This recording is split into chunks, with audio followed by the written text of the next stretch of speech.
வந்தாச்சு James and கோவின் FDFS மே 29 முதல் ஜூன் 1 வரை.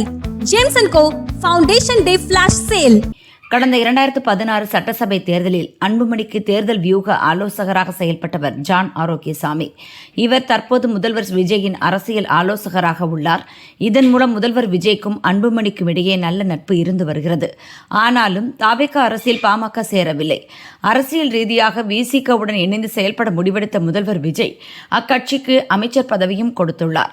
சட்டசபை தேர்தலில் அதிமுக பாரதிய ஜனதா கூட்டணியில் 18 இடங்களில் போட்டியிட்டு 4 இடங்களில் பாமக வென்றது. 1-2 இடங்களில் வென்ற கட்சிகள் அமைச்சர் பதவி பெற்றுவிட்ட நிலையில் 4 இடங்களில் வென்றும் எந்த பலனும் இல்லையே என பாமகவை சிந்திக்க வைத்துள்ளது. இது ஒரு புறம் இருக்க, தேர்தல் தோல்விக்கு பின் அதிமுகவில் ஏற்பட்ட பிளவால் அக்கட்சி தலைமையிலான கூட்டணி கேள்விக்குறியாகியுள்ளது. 27 இடங்களில் போட்டியிட்டு ஒரே ஒரு இடத்தில் மட்டுமே வென்றதால் அடுத்து என்ன செய்வதென்று தெரியாமல் பாரதிய ஜனதாவும் குழப்பத்தில் உள்ளது. இதனால் அடுத்த கட்ட நடவடிக்கை குறித்து பாமக முக்கிய நிர்வாகிகளுடன் அன்புமணி ஆலோசனை நடத்தியுள்ளார். அப்போது மத்திய அமைச்சர் பதவி தந்தால் பாரதிய ஜனதா கூட்டணியில் தொடரலாம், இல்லையெனில் தனித்து செயல்படலாம் என அவர் முடிவெடுத்துள்ளதாக கூறப்படுகிறது.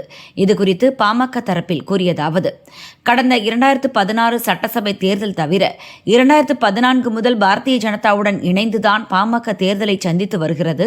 கடந்த 2024 லோக்சபா தேர்தலில் அதிமுக அழைத்தும் பாரதிய ஜனதாவுடன் அன்புமணி கூட்டணி வைத்தார்.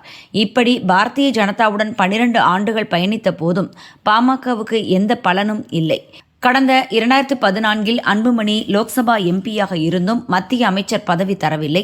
அதே சமயம் ஒரே ஒரு எம்பி மட்டுமே வைத்துள்ள உத்தரப்பிரதேசத்தின் அப்னா தளம், பீகாரின் ஹிந்துஸ்தானி அவாமி மோர்ச்சா போன்ற கட்சிகளுக்கு மத்திய அமைச்சர் பதவியை பாரதிய ஜனதா கொடுத்துள்ளது.